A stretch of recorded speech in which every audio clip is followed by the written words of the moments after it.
Deep Halder, who's an author and journalist, joins me on the broadcast. Deep Halder has written a book, Inshallah, Bangladesh, that has just come out, that documents some of what is happening right now. Deep, your book talks about the rise of radical forces, the extreme marginalization of Hindus in Bangladesh. Take us through what your book highlights, what is unfolding right now in Bangladesh. The preface of the book is about Shahidul having to run away from his home, trying to save himself, hiding in the hinterland of Bangladesh after the fall of the Sheikh Hasina government in 2024.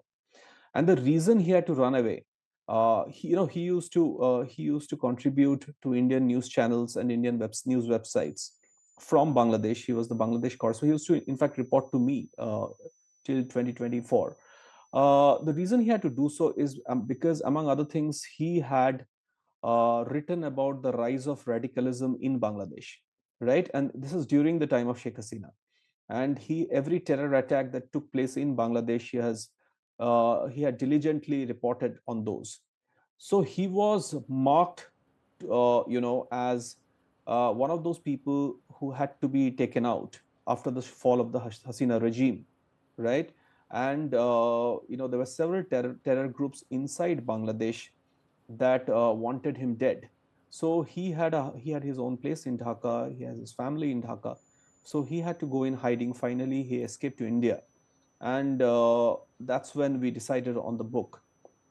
Now, the reporting he has done inside Bangladesh was during the time of Hasina, and I remember he had consistently told me that if a time comes when the Sheikh Hasina government is not there, the full force of what the Jamaat-e-Islami Bangladesh is, which is Bangladesh's largest Islamist party, will be seen to the world. And that has literally happened. We talk about Hindus in Bangladesh. I remember Shahidul telling me that if the Jamaat-e-Islami comes to power in Bangladesh, even Muslims like him, who want us a liberal, secular country, progressive Muslims, it will be difficult for them to stay on in Bangladesh. All right. That's a very important aspect that you highlighted, post-Sheikh Hasina, that your book was talking about.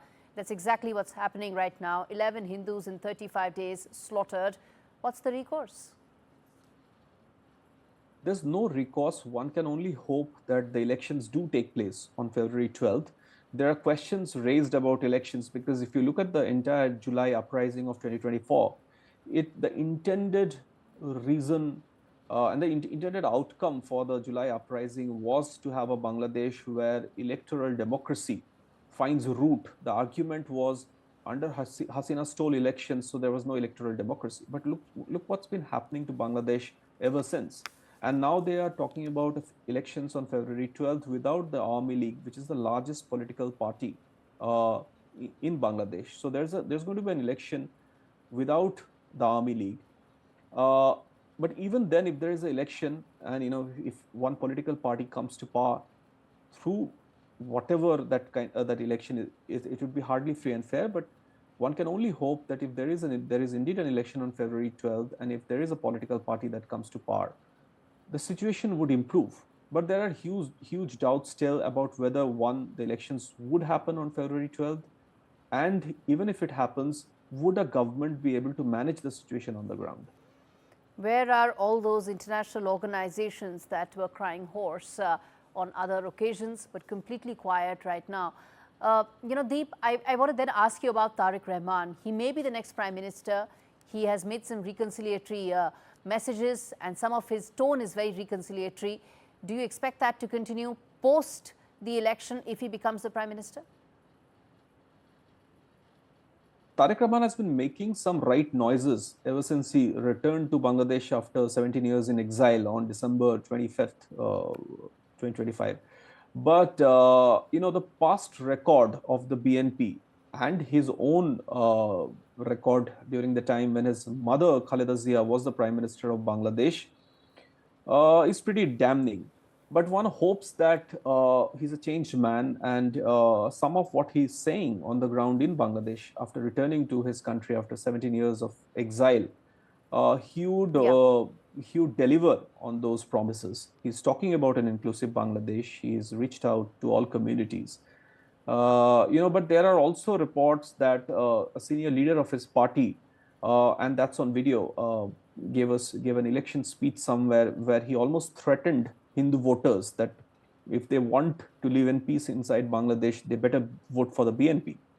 I can tell you that in the course of writing my book, I spoke to very senior members of the government, the last government, as well as historians and political analysts, who said that when in 2001, when the BNP and the Jamaat in coalition came to power in Bangladesh, one of the worst atrocities on Hindus took place.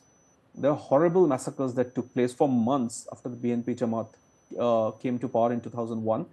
The BNP and Jamaat are fighting against each other this election. One hopes that if the BNP comes to power and if Tarique Rahman does become the next prime minister of Bangladesh, he would be a changed man and he would deliver on the promises he's making now.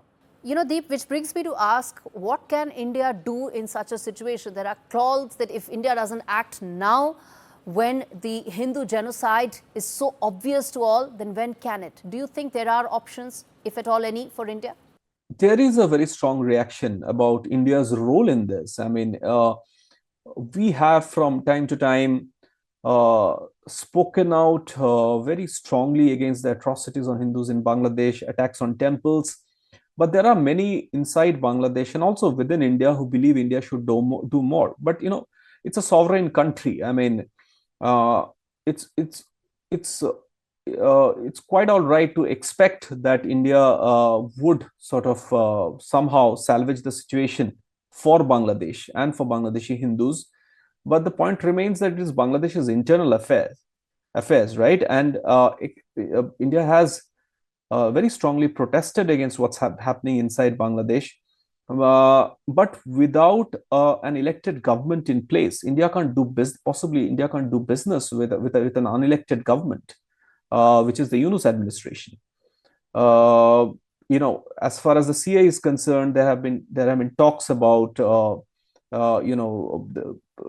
the CA, the date sort of being brought to current date, so that more Hindus inside Bangladesh and other minorities can come in. But that cannot be the only solution. I mean, Bangladesh has to enable its internal politics, improve its law and order situation, so Yes. that the daily headlines do not come out as they are. I mean, there are now sundry fact checkers inside Bangladesh who are saying that every attack that we point out on Hindus in Bangladesh is somehow fake news. You must have seen some of those, but the scale of attacks are such that despite their best efforts, the news is coming out, and now international media is also looking at it. So I think the first thing that needs to happen perhaps is the February 12 elections, so that there is an elected government that can be held accountable. And do you think that the issue of Bangladeshi Hindus will come up in the upcoming election in Bengal? There are border districts of Bengal that are deeply impacted by what's happening in Bangladesh.